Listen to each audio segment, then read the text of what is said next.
राम राम दोस्तों, हनुमान जी के जन्म उत्सव पर यानी हनुमान जयंती पर हम आसानी से ही हनुमान जी की घर पर पूजा कर सकते हैं।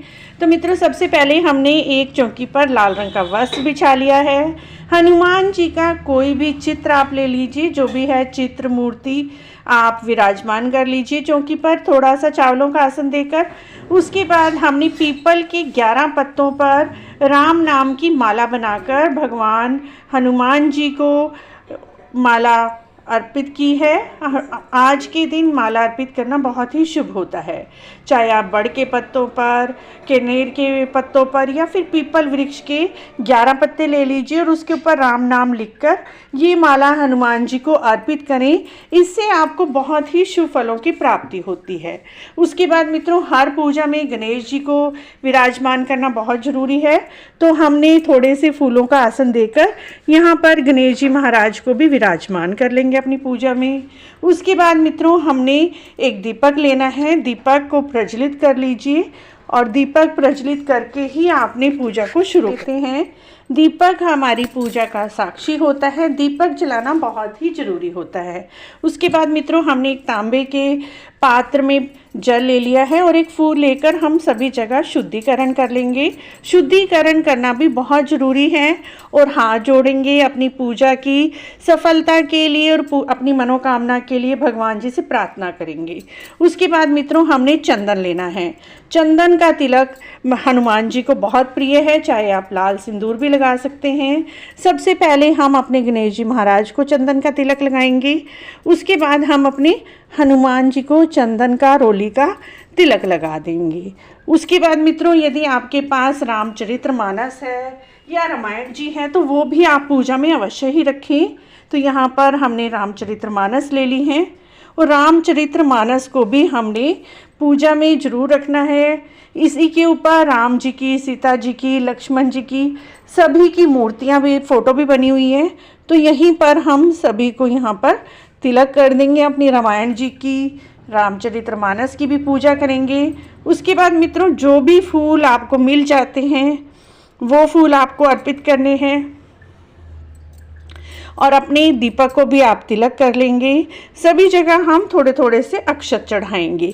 उसके बाद अपने हनुमान जी को, गणेश जी महाराज जी को, यहाँ पर सभी जगह आपको फूल अर्पित करने हैं। जो भी फूल आपको मिल जाते हैं, दीपक को फूल अर्पित करने हैं। अपनी रामायण पर या रामचरितमानस पर भी आपने फूल चढ़ाने हैं। उसके बाद मित्रों, आपने मौली रूपी वस्त्र लेना है। माला हम पहले ही अर्पित कर चुके हैं हनुमान जी को, और गणेश जी महाराज को चाहे आप जनेऊ भी चढ़ा सकते हैं, मौली भी। आज हनुमान जी को मौली रूपी वस्त्र अर्पित कर देंगे।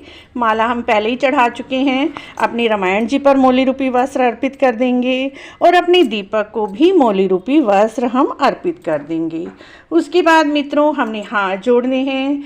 यहीं पर बैठकर आप हनुमान चालीसा या फिर बजरंग बाण पढ़ सकते हैं, सुंदरकांड का पाठ कर सकते हैं, या फिर रामचरितमानस आज से आप पढ़ना शुरू कर सकते हैं पहले दिन से। इस दिन हनुमान चालीसा का आप अवश्य ही पाठ करें।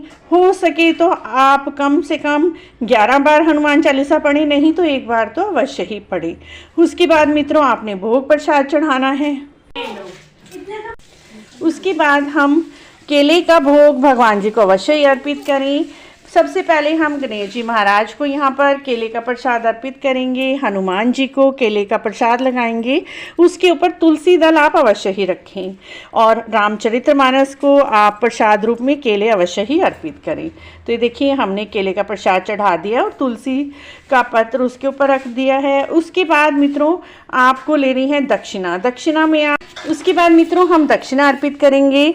पूजा में कोई भी यदि कमी रह जाती है तो दक्षिणा हमारी उस कमी को पूर्ण करती है। उसके बाद हमारे यहाँ देखिए चूरमे के लड्डू बनाए जाते हैं। आटे के गुड़ को भूनकर चूरमे के लड्डू हम हनुमान जी को अर्पित करेंगे, गणेश जी महाराज जी को अर्पित करेंगे और यहाँ पर आप चूरमे के लड्डू यहाँ पर चढ़ा दीजिए। उसके बाद बड़े ही प्रेम पूर्वक हम यहाँ पर गणेश जी महाराज की आरती करेंगे, श्री रामचंद्र भगवान की आरती करेंगे, हनुमान जी की आरती करेंगे और और अपनी पूजा की और अपनी मनोकामना यहाँ पर इस समय आप बोल सकते हैं। उसके बाद मित्रों आप हाथ जोड़ देंगे और आपके मन की जो भी इच्छा है वो यहाँ पर बोल दीजिए। इस तरह से आप हनुमान जयंती की सरल पूजा घर पर कर सकते हैं। जो भी आपकी मन की इच्छा है, मनोकामना है, कोई आपके जीवन में संकट है, दुख है, वो दूर करने की आप हनुमान जी से इस दिन अवश्य ही प्रार्थना करें। और मित्रों उसके बाद आपको ये चौकी उसी दिन नहीं हटानी है, अगले दिन हटानी है। उस दिन आप शाम के समय, सुबह के समय इसी तरह से इसी विधि से पूजा करें और प्रसाद को आप परिवार सहित ग्रहण करें। जो भी आपने फल चढ़ाए हैं, चूरमा चढ़ाई हैं, बूंदी चढ़ाई हैं, और आपने यदि गणेश जी को जनेऊ चढ़ाया है और दक्षिणा, ये आप मंदिर में दे आएँ। और रामायण जी आप हर रोज़ इसी दिन से पढ़ना शुरू कर दीजिए। सुंदरकांड पढ़िए, हनुमान चालीसा पढ़िए।